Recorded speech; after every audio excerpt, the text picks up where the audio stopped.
Selamat pagi, siang, malam dimanapun Anda berada, sobat-sobat pemirsa yang menonton Advo Talk pada kesempatan kali ini. Perkenalkan, namaku Haikal yang akan menjadi host kalian selama 1 abad ke depan. Kelamaan tapi nggak apa-apa. Nah teman-teman, jadi hari ini Advo Talk bertemakan Rakyat Bicara Negara Membara. Kenapa seperti itu judulnya? Karena suasana politik di negeri kita ini lagi hot. Lagi panas, lagi membara, pergerakan ada di mana-mana, jalanan penuh, kampus juga ikut bergerak dan bahkan media sosial penuh dengan simbol dan propaganda. Oleh karena itu kita telah membawa narasumber pada hari ini, Bang Arya Dwi Bima. Halo Bang, apa kabar? Baik, alhamdulillah. Alhamdulillah. Oke, boleh dong Bang Arya jelaskan dulu backgroundnya yang mungkin ada relasinya lah dengan pembahasan kita pada hari ini. Untuk aku sendiri diundang di sini ya, kalau kita bahas background dari Kepala Dinas Sosial dan Politik BEM Visip Unri. Oke, BEM Unri Bang ya? BEM Visip. BEM Visip, oke, BEM Visip Unri, oke, keren. Terima kasih ya BEM Visip sudah mengutuskan kepala dinasnya untuk hadir di Advo Talk ini. Itu kayak mana tuh lobbynya tuh, kepala dinas Advo Himakom? Itu kan terdiam dia, karena dia mirip Ferry Irwandi Bang kalau dilihat lagi. Ini fotonya nih. Oke, 11-12. Oke, kita langsung to the main topic Bang ya. Boleh. Kalau kita lihat demo-demo ini, rasanya orang panas dilatar belakangi oleh ngelihat kenaikan tunjangan DPR kita kemarin.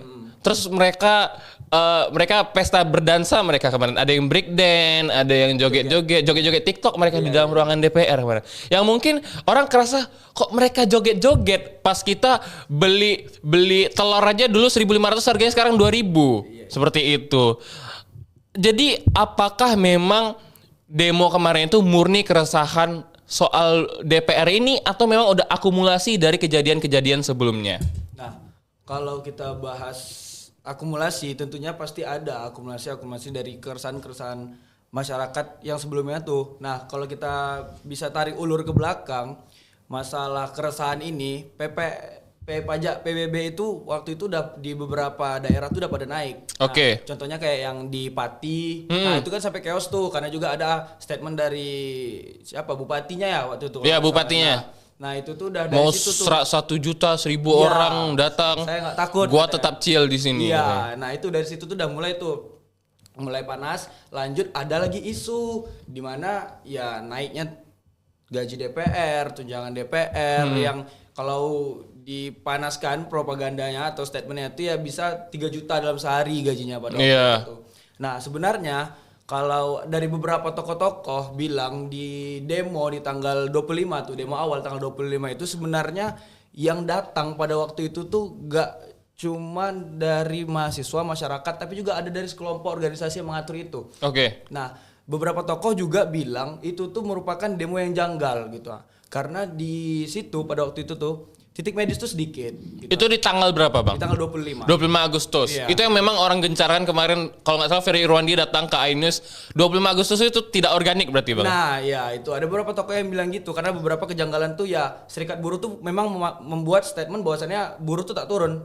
Pada waktu itu tidak turun. Dan BMSI Kerakyatan itu juga bilang bahwasannya mahasiswa yang mewakilkan nama BMSI itu tidak turun. Nah jadi kebingungan di demo itu tuh jadi ya ada gitu penanggung jawabnya siapa, terus chaos malamnya kan chaos tuh, ada chaos malamnya. Nah dari situlah tuh jadi ada kejanggalan. Tapi ya setelah tanggal 25 ada demo lanjutan tuh jilid 2 di tanggal 27, tanggal 28. Nah selanjutnya itu memang betul-betul dari keresahan masyarakat Indonesia gitu. Oke, berarti bisa disimpulkan buat teman-teman yang nonton, tanggal 25 Agustus itu sebenarnya pihak-pihak lembaga itu udah menetapkan bahwa kita jangan turun dulu gitu. Karena demo tanggal 25 Agustus tuh itu bermula dari yang aku baca di Tempo ya, bermula dari ajakan pesan berantai dari WhatsApp dan sosial media.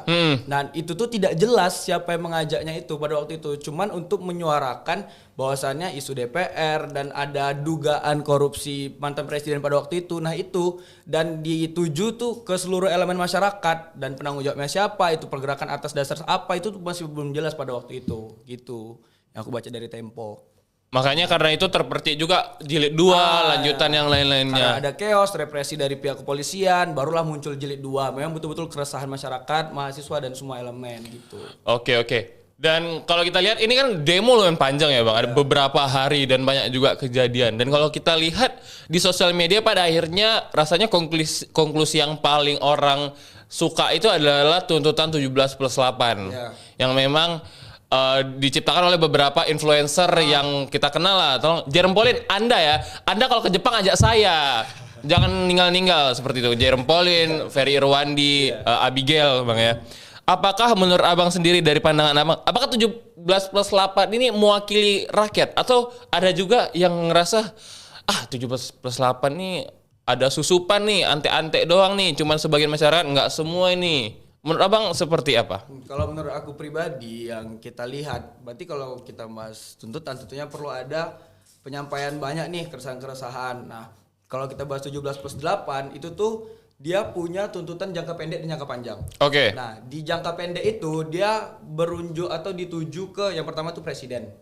Nah, di presiden ini bagaimana bisa presiden ini mengkondisikan TNI untuk tidak mengambil peran Polri untuk pengamanan masa aksi, itu yang pertama. Selanjutnya ada tertuju untuk DPR. Iya. Nah, ini jangka pendek nih, tertuju untuk DPR. Bagaimana DPR itu bisa membekukan dulu nih tunjangan untuk gaji DPR itu dibukukan dulu. Nah, selanjutnya ada beberapa DPR yang memang membuat masyarakat Indonesia itu marah kayak Uya-Kuya, kayak Ahmad Saroni. Ahmad Saroni. Nah, Yang celananya pink-pink itu kalau main golf itu kan Bang? ya. Nah, itu tuh kalau bisa kader-kader seperti itu tuh ya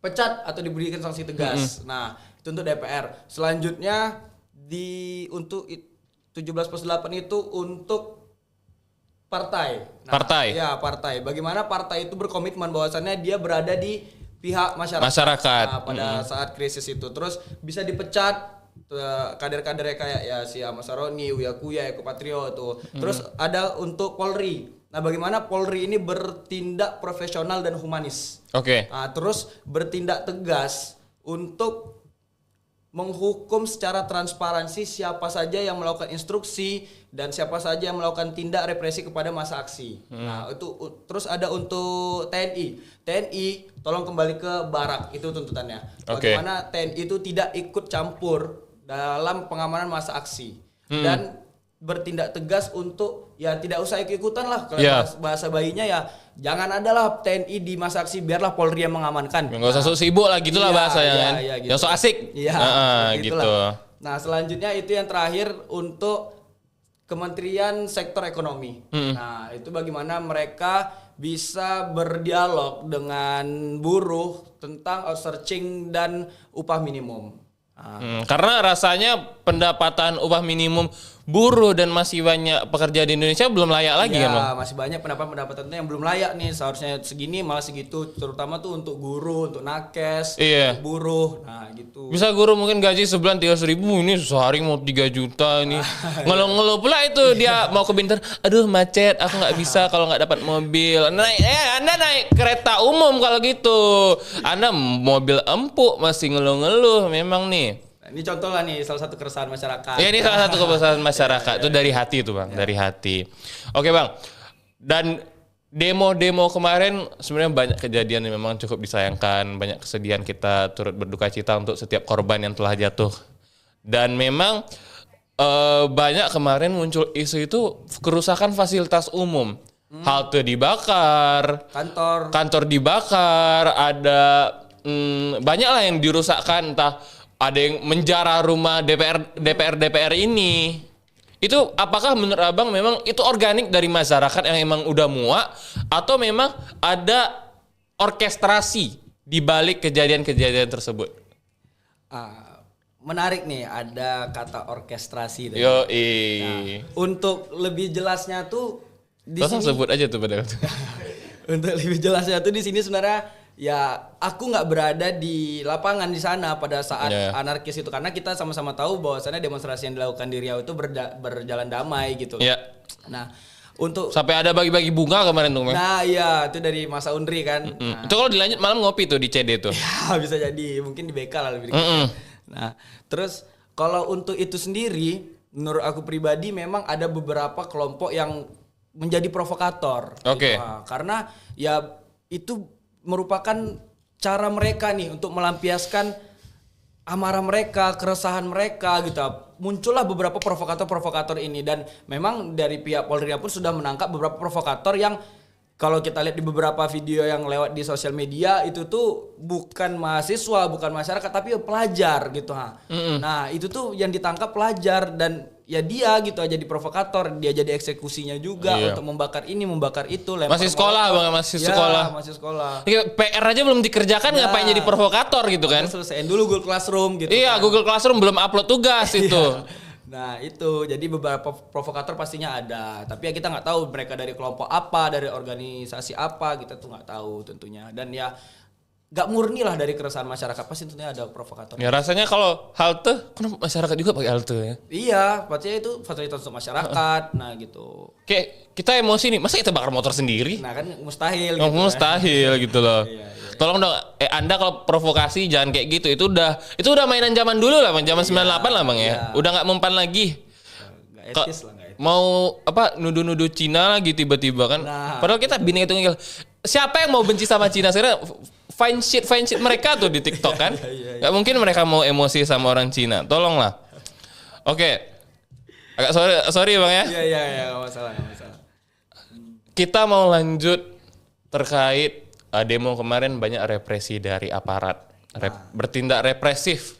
Atau bisa dibilang cukup mengkhawatirkan lah bagaimana mereka menggerak untuk menekan aksi demo seperti ini. Dan seperti kita lihat kemarin salah satu contohnya di kampus di Bandung Bang ya, di Jawa Barat ada aparat yang masuk ke daerah kampus, ke universitas. Satpamnya diserang, mahasiswanya diserang, bahkan ada cewek juga yang kena dipukul-pukul juga.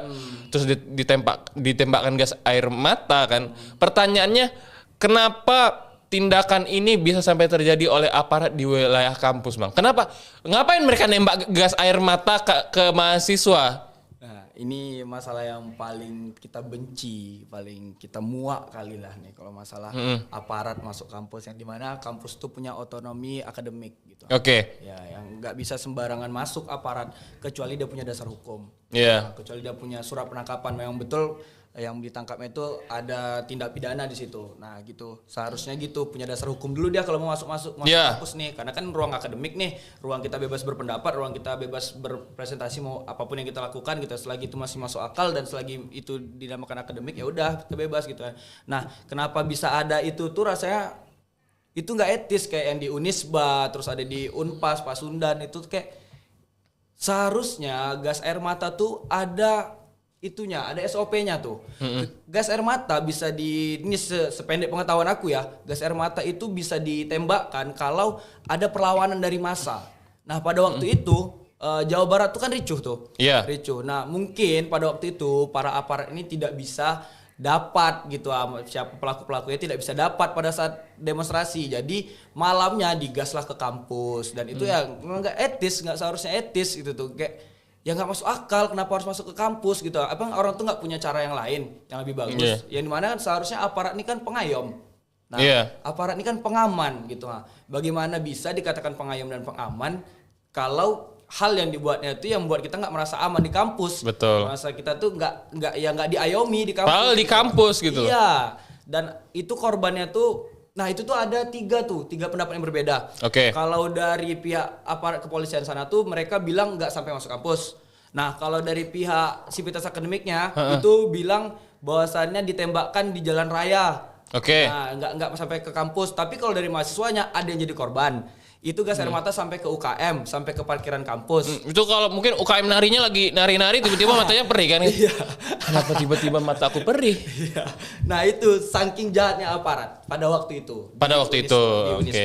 Ya. Dan mungkin kemarin ada pembelaan dari memang pihak aparatnya bahwa mereka tuh sedang mengejar provokator yang melempar molotov ke rombongan polisi. Apakah abang ada dengar berita seperti itu? Dan karena dilempar molotov, ternyata mereka lari ke arah kampus, makanya dikejar aparat sampai masuk ke dalam situ. Ya, ada juga tuh berita tentang itu. Cuman kita kan pastinya kita nggak tahu nih gimana nih kan pastinya. Tapi yang pasti, kalaupun ada tindakan provokator, kalaupun ada tindakan yang memang anarkis dari seorang atau oknum atau bahkan yang betul-betul dia mahasiswa, itu tuh nggak seharusnya dikorbankan ke seluruh tempat, apalagi tempat-tempat kayak di kampus, kayak di ruang-ruang akademik. Itu tuh nggak seharusnya gitu. Kenapa nggak ditangkap aja, lari? Kalau dia memang lari, kenapa nggak ditangkap, lari aja, kejar? Maksudnya mereka punya mobil barakuda, punya motor. Punya motor trail dong yang kayak biasa mereka patroli malam-malam tuh kan punya nih. Masa mereka kalah cepat sama orang lempar molotov apalagi jalan cuma kaki lari kan, gitu. Kan dia bisa punya penanganan yang lebih baik nih untuk provokator-provokator seperti itu. Nggak seharusnya langsung nembakkan ke kampus, nggak seharusnya langsung ya, bahkan nggak cuma gas air mata, ada juga yang bilang bahwasannya mereka tuh pakai peluru karet. Nah, di beberapa yang aku baca itu pakai peluru karet di Unisba sama Unpas pada waktu itu. Oke. Nah, ini tuh berkaitan juga dengan abang kita dari pertanian, Bang Karik Anhar, yang sampai sekarang itu masih ditahan. Aduh Bang Karik, baru tahun lalu kita foto di sini juga Bang. Iya. Saya juga hostnya Bang. Abang jangan tertangkap juga Bang ya. Oh enggak, semoga aja. Takutnya mungkin foto memberi kutukan siapapun narasumbernya ditangkap, tapi tolong bebaskan Harik Anhar Bang. Nah, itulah, tolong bebaskan Karik Anhar. Nah, nanti siang bakal ada konsolidasi dari BMSI sama BEM. Di tanggal berapa nih Bang kalau teman-teman boleh tahu? 19 September jam 2 itu ada konsolidasi nanti. Membahas tentang bagaimana pergerakan selanjutnya terkait abang kita yang masih ditahan di sana. Betul. Jadi memang video ini direkord pada tanggal 19 bulan September teman-teman, dan kita masih memperjuangkan untuk pembebasan saudara kita Karik Anhar yang ada di Polda Metro Jaya Bang. Iya, betul. Oke. Nah, di kampus kita sendiri nih ada isu bahwasannya bakal dibangun mahkamah militer dan badan intelijen negara. Dan memang banyak terkait isu tersebut dan banyak demonstrasi Bang ya. Boleh nggak Abang jelaskan, mungkin anak 25 ini mungkin mereka belum tahu nih. Kejadian apa ini sebenarnya? Nah, kalau kita bahas dinamika di kampus untuk teman-teman 25 yang baru-baru masuk Unri, yang baru paham, wah ada apa ini? Nah, gitu kan. Ada apa ini? Bahwasannya ada kemarin isu bakal dibangunnya mahkamah militer. Itu di bulan apa ya kira-kira Bang? Di kapan ya itu ya? Pokoknya di tahun ini di bulan April atau apa tuh saya lupa gitu. Pokoknya bakal ada dibangun. Tapi dibangunnya tuh kita belum tahu nih kapan. Oke. Cuman untuk perbentukan tanahnya apa semua itu memang di ruang lingkup Unri gitu. Nah, pada waktu itu dari BEM Unri sendiri udah mengaudiensikan ke rektorat, terus juga kita udah bergerak, udah demo ke Gubernur Riau terkait ini. Nah, sekarang lagi proses, ada tanggal 17 kemarin kalau nggak salah, ada tim tanah dari kementerian datang untuk memastikan apakah bakal tetap dibangun atau tidaknya mahkamah militer tersebut. Kalaupun dibangun mahkamah militer tuh rasanya cukup mengganggu lah ya, karena kan ya kita ini berbeda dunia gitu lah. Berbeda dunia, kita di ruang akademik, mereka di ruang militerisasi. Betul. Nah, tentunya itu tidak etis walaupun hanya sekedar mahkamah tempat pengadilan militernya, walaupun itu kayak beda dunia, tidak bisa disamakan. Kita nggak tahu untuk apa mereka membangun mahkamah militer. Mereka mau bikin mahkamah militer di mana? Di sebelah FKIP. Nanti bingkrit makin macet Bang. Nah itu kalau di baru di kepemimpinannya Pak Prabowo, memang di beberapa daerah di negara Indonesia memang ada dibangun di mahkamah militer. Contohnya kayak di Aceh, di Riau tuh memang dibangun mahkamah militer. Apakah di dalam kampus juga? Nah, di Aceh itu kalau nggak salah iya tuh. Nah, dan mereka tuh aksi juga pada waktu itu. Nah, kita nggak tahu nih gimana kelanjutannya. Tapi kalau di Unri memang itu udah ditangani, memang udah datang juga diundang tim tanahnya gimana untuk itu tuh. Dan tanah yang dipakai itu memang di dekat pertanian. Kalau nggak salah di belakang pertanian tuh. Bakal dibangun tuh di dekat rumah sakit otak dan jantung di Jalan Naga Sakti. Aduh, itu otak juga ikut sakit tuh mikirin mahkamah militer pastinya. ini. Itu untuk teman-teman maba yang biar tahu tentang isu mahkamah militer bakal dibangun. Lanjutannya nanti bakal dikabari lah di kajian-kajian selanjutnya. Dikawal terus berarti Bang. Iya, bakal dikawal terus. Nah Bang, tadi kita ada mention bahwa di Jawa Barat sana tindakan represif aparat itu bisa sampai masuk kampus. Apakah ada kejadian yang sama-sama di Unri Bang? Nah, kalau di Unri, represi kampus itu kita kena kemarin punya korban waktu demo gubernur. Demo gubernur Riau. Nah, yang waktu pagar tuh sempat jatuh tuh, dirobohkan. Dirobohkan tuh. Nah, beberapa teman kita tuh ada yang jadi korban, bahkan kalau nggak salah ya, dan ya memang nggak salah sih ini Menteri Hadkesma kita BEM Unri itu rekan sampai pingsan karena tindak represi polisi pada waktu itu. Untungnya pada saat itu aksi yang kita laksanakan tuh punya penanganan medis yang baik. Alhamdulillah. Jadi ada bahkan di ilmu komunikasi angkatan 23 atau 22 tuh dia kakinya tuh terkilir tuh. Siapa itu? Ada tuh terkilir dia tuh kakinya. Nah itu tuh udah ditangani juga di medis bawa ke rumah sakit. Nah memang ya tindakan represi polisi ini makin kesini tuh makin ada aja. Dan itu yang buat mahasiswa tuh makin benci.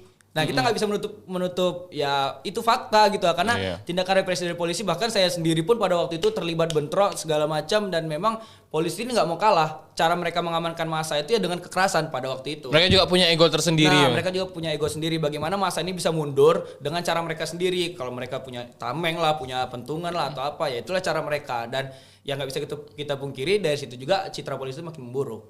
Gitu. Kadang mereka mungkin ngeluh juga bang ya kayak demonstrasi ini juga anarkis nih. Maksudnya mereka kan full set bang ya? Itu kenapa harus bilang anarkis? Mereka punya penanganan, mereka punya SOP, bagaimana cara menangani masa aksi. Nah itu harusnya mereka lebih pelajari dan lebih profesional lah dalam polisi, menjadi polisi. Kalau kita lihat tadi di kampus Unisba itu aparat bisa sampai masuk ke dalam daerah kampus yang memang harusnya punya otonomi pendidikan yang nggak boleh diganggu gugat. Tapi kemarin kita ada isu di Unri, ada yang ngerasa diikutin, ada yang ngerasa kayaknya aparat masuk deh. Apakah itu benar? Karena chatnya udah bersebaran kan bang, sehari sebelum demo. Apakah itu memang hoax atau benar sebenarnya ada yang merasa diikuti? Nah, kalau dari beberapa teman-teman di FISIP yang bilang sebelum kita konsolidasi mau demo di DPRD pada waktu itu, memang ada yang curhat dan ngomong bahwasannya dia diikuti sama orang yang nggak dikenal. Nah itu yang pertama. Yang kedua dari teman kita di BLM, dia sampai diberhentiin tuh sama abang-abang rambutnya katanya cepat, memang badan-badan aparat lah, terus pakai Honda Tracker dan ditanya-tanya nih. Cuman aku nggak tahu pasti apa aja nih tanya-tanya nih tentang itu. Nah selanjutnya memang ya banyak dan itu memang betul ada yang diikuti, yang dilihat. Bahkan kemarin tuh nih ada yang sempat hal yang lucu lah, ada hal lucu nih. Mobil polisi ini masuk, bus polisi. Beneran masuk ke kampus? Nah ya sabar dulu ya. Masuk nih ke di Unri, nih lewat Unri. Waktu itu. Gerbang mana nih bang? Gerbang Subrantas. Oh gerbang Subrantas. Nah waktu itu lagi konsolidasi fakultas. Konsolidasi BEM Unri mengadakan konsolidasi mengundang fakultas-fakultas dan ada kabar tuh ini masuk mobil polisi. Nah, kami udah sempat teman-teman dari Komahi, teman-teman dari Himakom juga udah sempat cek tuh ini betul polisi yang datang atau enggak. Nah, ternyata pas dicek bukan polisi. Tapi ada bapak-bapak yang punya kegiatan di Unri. Kita nggak tahu lah tuh dari organisasi mana dan dia pinjam mobil polisi. Ya Allah, Pak. Nah, Bapak. Itu kejadian lucunya. Anda yang bikin panik. Itu mungkin itu jam berapa tuh Bang Leonnya? Siang. Itu orang lagi jualan dimsum. Kenapa ada polisi masuk ke dalam Unri? Nah, terus yang ini nggak lucu nih serius. Kalau ini serius. Ya, serius dulu. Ada mobil berhenti di Sekgel kita di Sekre FISIP. Iya FISIP di depannya itu kan ada pagar tuh yang portal tuh yang sekarang udah ditutup. Iya. Nah itu ada mobil berhenti dan memang ada beberapa orang yang turun untuk ngeliat-liat sekitaran situ dan itu di jam 2 malam. Ngapain jam 2 malam? Ya itu nggak tahu itu siapa dan dia ngapain tujuannya apa itu kita nggak tahu dan itu pada waktu krisis-krisisnya kita persiapan mau demo DPRD gitu. Kita nggak mengarahkan langsung ke aparatnya bang ya, tapi karena terjadinya bertepatan sebelum demonstrasi orang jadi gundah juga. Apakah ini tindakan mereka atau yang lain seperti itu? Dan memang kita juga mikir itu karena ada track record bang ya. Iya memang ya di kampus-kampus lain sampai masuk lah, sampai inilah itulah dan mereka tuh bisa sebebasnya aja masuk tanpa bilang mereka tuh aparat. Mereka bisa ambil informasi ya. Kita kan nggak tahu nih siapa-siapa aja yang ditanyanya, siapa-siapa aja yang dimintai keterangan dari dia tentang demonstrasi, entah itu maba, entah itu apa. Tentunya dia dapat lebih mudah dan mana seharusnya tidak boleh seperti itu gitu. Ngapain masuk kampus? Kenapa nggak cari informasi di sosial media aja? Toh juga mahasiswa bakal ada nanti seruan aksi, bakal ada apa? Ya nggak itu saja saya nggak usah masuk kampus lah gitu lah. Kalau bisa kan udah ada dibuatin Polda nih, udah ada dibuatin Polresta, udah dibuatin Polsek, ya udah di situ aja, nggak usah di kampus gitu. Terkait masa aksi atau gimana rencana teman-teman mahasiswa untuk demonstrasi, ya itu sesuai SOP pengamanan kalian aja gitu seharusnya untuk polisi. Kalau kepo nggak usah ngintip-ngintip lah, Pak. Iya. DM aja lah DM. BEM FISIP Unri kan ada IG ya. Terbuka tuh. Terbuka. Nah, Kalau mau dialog kan enak kan, Bang? Yes. Daripada ngintip-ngintip sembunyi-sembunyi kan nggak enak nanti. Kan mencurigakan. Oke. Itu terkait demonstrasi lah Bang, yang memang banyak hiruk pikuknya. Dan setelah banyaknya rangkaian demonstrasi ini, sekarang orang lebih tergerak di sosial media. Muncullah profile picture pink hijau. Oke. Oke Bang, profile pink hijau ini muncul tiba-tiba dan semua orang pada pakai.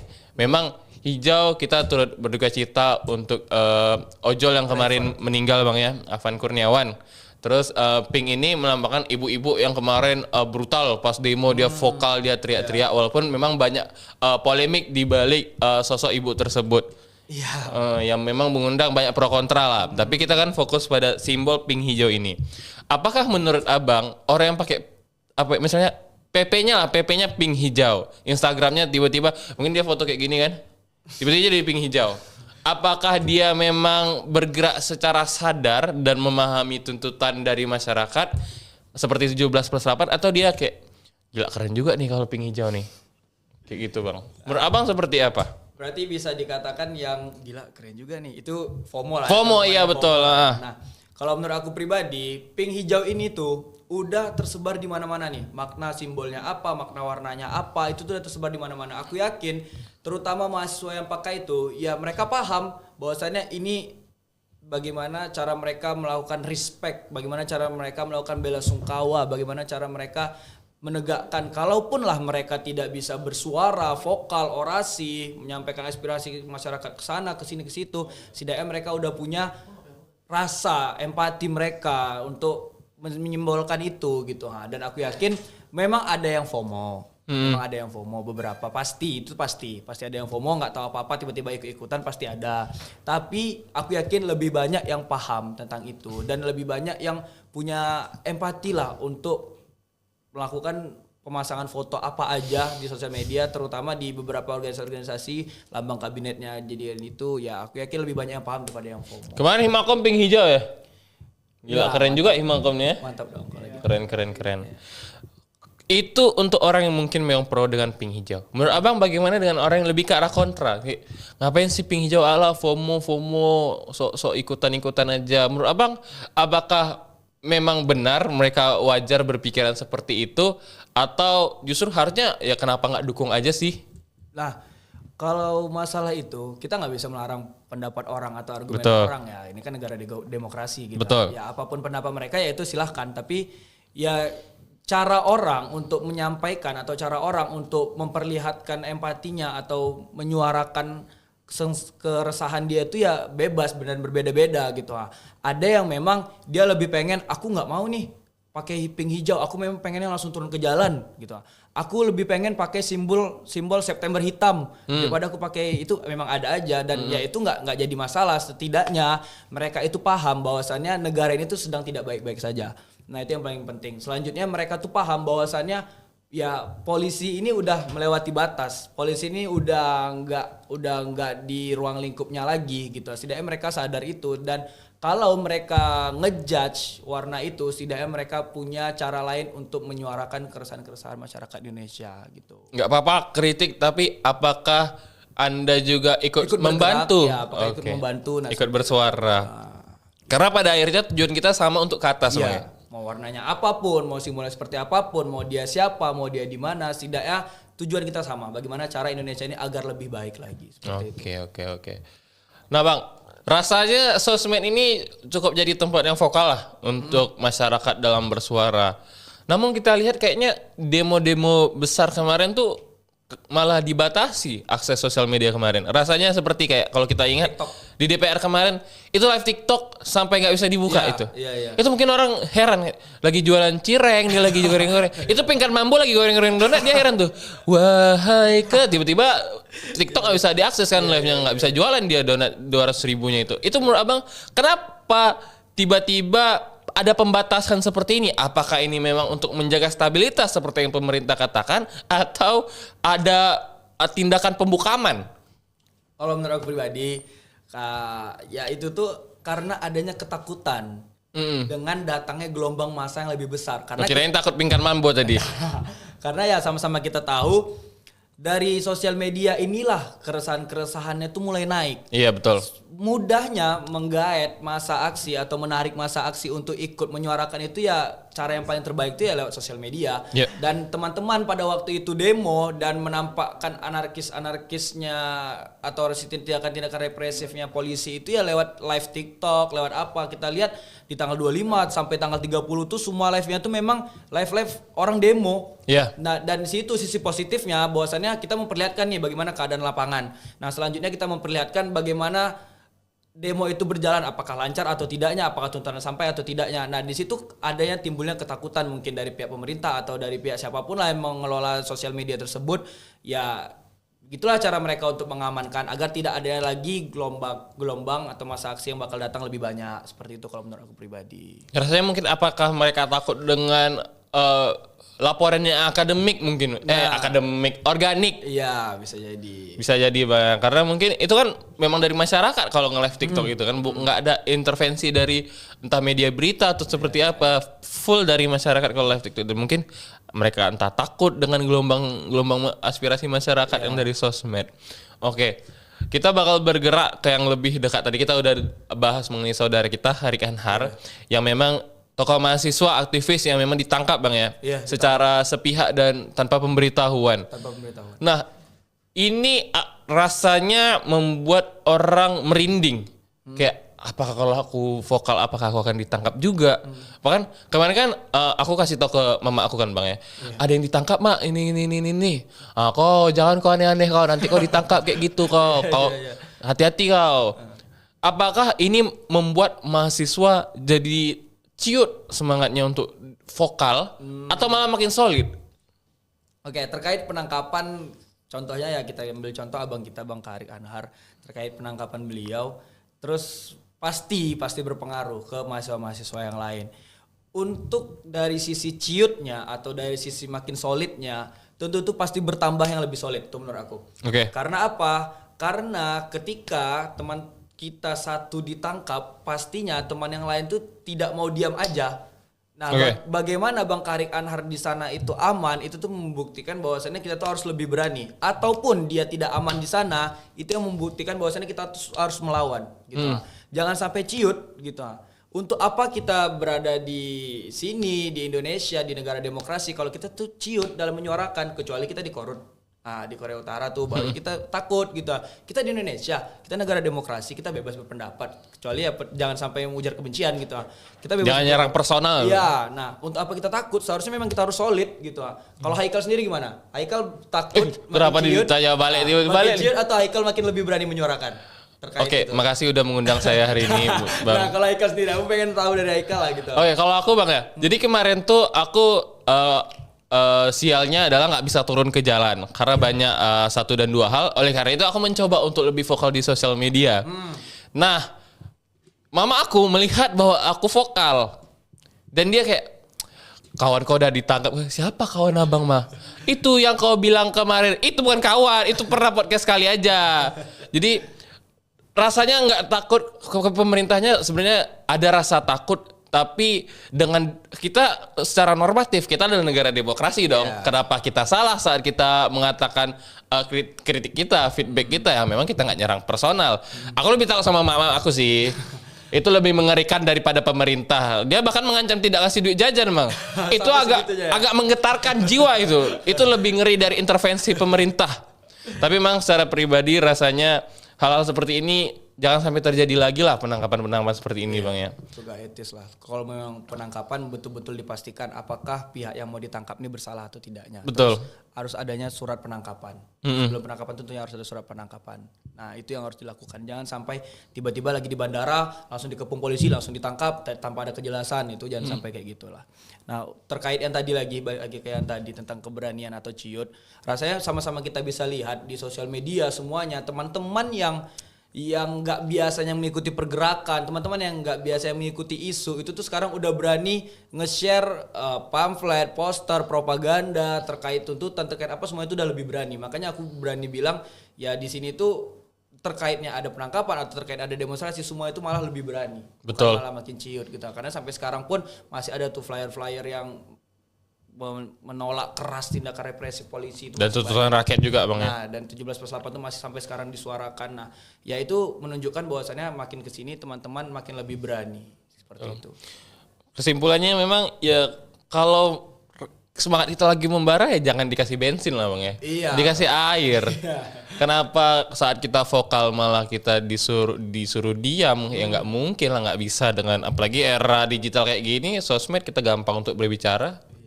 Oke Bang, ini kita udah sampai di pertanyaan terakhir. Salah satu dari jawaban pemerintah terkait tuntutan rakyat kemarin adalah pertama DPR kemarin diberhentikan. Ya, DPR dinonaktifkan. Si Uya Kuya yang kucingnya 10 biji masih menghilang. Iya. Terus si Ahmad Sarini entah di mana dia sekarang, katanya di Singapura. Iya. Yang barangnya dimaling-maling itu. Dijarah. Anda kenapa 6,9 bisa jadi DPR? Itu pertanyaannya. Kita nggak apa-apa mau nilai 6, 7, 5. Iya. Tapi kita bingung aja. Karena apakah DPR nggak nilai ijazah SMA? Nah, terus ya banyak lah memang rumahnya dijarah. Ya sebenarnya nggak benar dijarah tuh Bang ya. Tapi kayak mana? Nah, terus ada juga reshuffle kabinet dari pemerintah. Kabinet pemerintahan yaitu Ibu Sri Mulyani diubah nih ke menteri yang baru. Ya, Purbaya. Betul. Apakah tindakan-tindakan yang aku sebutkan tadi, apakah memang jawaban atas tuntutan rakyat atau memang untuk ngeredam emosi aja, untuk ngeredam protes untuk sementara aja? Kalau kita bahas masalah tuntutan, yang mana tuntutan jangka panjangnya itu memperkuat Komnas HAM. Oke. 17+8 itu memperkuat Komnas HAM. Nah, ini tidak relevan dengan pergantian Menteri Keuangan. Ya sebenarnya bisa kita masukkan relevan karena dia di perekonomian tentunya ya. Betul. Tapi kalau kita bahas pergerakan dan isu yang sebelumnya, rasanya yang patutnya di reshuffle itu adalah Menteri HAM. Karena banyak kasus pelanggaran HAM. Tapi dia tidak ada memberikan statement apapun, tidak ada ikut andil dalam HAM itu tuh, bahkan kayak Afan Kurniawan itu kan merupakan pelanggaran HAM tuh. Nah, Betul. dia tidak ada gitu. Nah, kalaulah memang itu tuh karena demo atau karena tuntutan, seharusnya yang diganti adalah Menteri HAM, bukan Menteri Keuangan. Kenapa hal seperti ini bisa terjadi? Iya, nah malah sampai sekarang yang udah diganti itu Menpora. Itu udah jadi Menpora tuh dari Menteri BUMN udah jadi Bapak Menpora, Erick. Ya, Erick Thohir, dan ada menteri baru tuh tentang haji dan umroh. Oh Nah, iya itu iya. kan sebenarnya nggak relevan nih. Nah, kenapa nggak seharusnya diperbaiki dulu aja? Yang memang Menteri HAM, perkuat HAM, kenapa nggak diperbaiki dulu Kenapa aja? nggak yang relevan sama yang terjadi Iya, kemarin-kemarin? Berarti kan tidak relevan ini.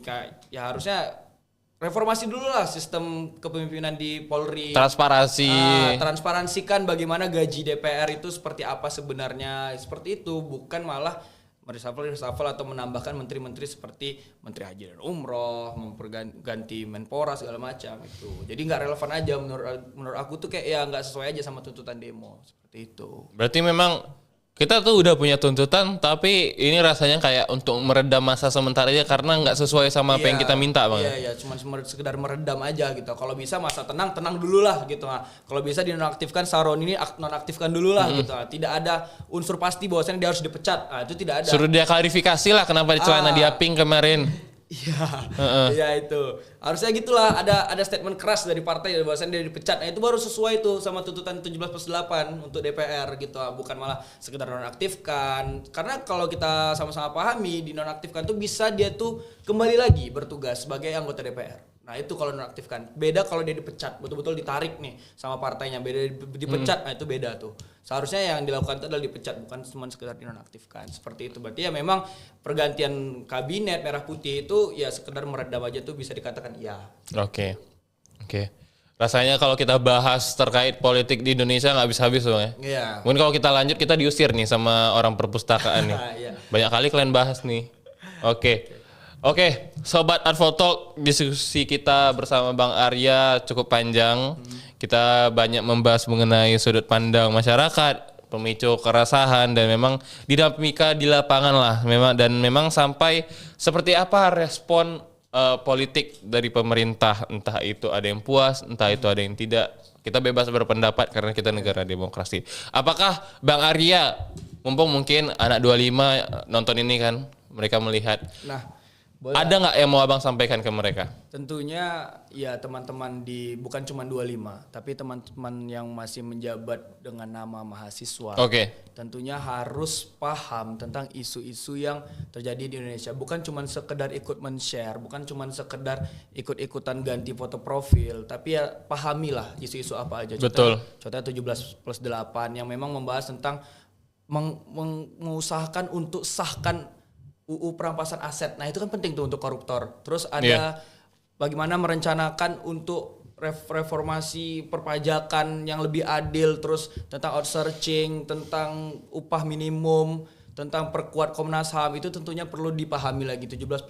itu perlu dipahami lagi oleh teman-teman seluruh mahasiswa. Karena apa? Karena ya mahasiswa bukan cuman jabatan kita mempelajari teori ini, teori itu, teori praktikum segala macam, tapi ya bagaimana mahasiswa itu benar-benar bisa menjadi agent of change. Nah, seperti itu. Terus untuk teman-teman maba 25, kalau bisa berproseslah di organisasi. Kalaupun tidak bisa, tidak masalah. Setidaknya paham bahwasannya pada saat ini Indonesia itu sedang tidak baik-baik saja. Betul. Seperti itu untuk teman-teman mahasiswa apalagi 25 gitu Haikal. Iya, apalagi Indomie makin mahal harganya, agak susah beli Indomie sekarang. Aku kalau beli Indomie itu mau hemat, Bang. Tapi masa 3.500 satu? Jadi lebih mahal ya. Kalau beli 2 kan jadi 7.000. Beli telur 2.000, 9.000. Mending aja. beli lauk, mending beli ayam geprek, minta nasi sama tetangga kan, seperti itu. Itu intermezzo, Bang ya. Iya ya, Oke. tapi ya itulah yang bisa aku salut, aku kasih apresiasi ke teman-teman Himalcom tentunya di Advotalk karena Asik. teman-teman dari Advotalk dan Himalcom ini bisa mengemas pembahasan pergerakan, pembahasan politik itu menjadi pembahasan yang santai, pembahasan yang punya banyak candaan. Jadi ya kita tuh nggak lihat pergerakan tuh nggak cuma tentang anarkisme, tentang represif, tentang apa. Ya mereka harus sadar, kita yang lagi vokal ini kita chill juga sebenarnya, Iya. Bang. Kita nggak dikit-dikit lempar molotov, nggak ada. Siapa mau bikin molotov coba? Iya, iya. Minyak mahal. Betul. Nah itulah yang aku salutkan, terus aku kasih apresiasi karena ya keren lah dikemas secara hal yang santai. Makasih Bang. Berhubung hari ini kita sudah membawa guest star dari Malaka Project. Silakan Ferry Irwandi. Silakan masuk ke dalam frame. Malaka Project. Sini silakan. Sini masuk. Oke, cepat masuk. Oke. Sini duduk. Oke. Terima kasih Bang Ferry Irwandi sudah hadir pada podcast kita hari ini. Oke. But not his ideas. Happy. Oke, ada yang mau Abang sampaikan sebagai kenapa kau mewing? sebagai dinas sini lagi itu kamera nggak nampak brewokmu sebagai dinas Advos boleh? Oke, ada yang mau disampaikan ke Bang Arya dan teman-teman yang lagi nonton? Nah, mungkin simple ya tadi. Sedikit pembahasan mengenai hal yang Udah singkat aja, banyak banget. Oke. Nah, mungkin ya aku ucapkan terima kasih banyak lah kepada Bang Arya yang udah mau membahas hal ini dan juga bersama Haikal selaku hostnya yang telah membawakan pembahasan tersebut dengan sangat baik. Udah langsung makasih aja sama yang nonton. Bilang harapanmu untuk adik-adik 25 dan anak-anak ikom lainnya. Oke, baik. Langsung terima kasih kepada penonton yang telah menonton dan semoga aku berharap kepada teman-teman 25 sekalian dapat memahami apa poin yang telah dibahas pada Advotalk pada kali ini dan semoga dengan teman-teman bisa memahami hal tersebut, teman-teman juga bisa menyuarakannya, memperjuangkan apa yang seharusnya kita dapat sebagai mahasiswa ataupun sebagai masyarakat. Oke, makasih udah pergi. Oke, terima kasih banyak Bang Arya udah hadir di Advotalk pada hari ini ya. Semoga tahun depan masih ada Advotalk dan mungkin kalau saya masih gabut, tolong Advotalk kabinet selanjutnya sampai hari kiamat lah undang aku lah pokoknya jadi host ya. Saya Haikal Amiruddin, host Advotalk pada hari ini dengan tema, bentar kita scroll dulu karena dia agak di atas. Rakyat bicara, negara membara, pamit undur diri. Assalamualaikum warahmatullahi wabarakatuh.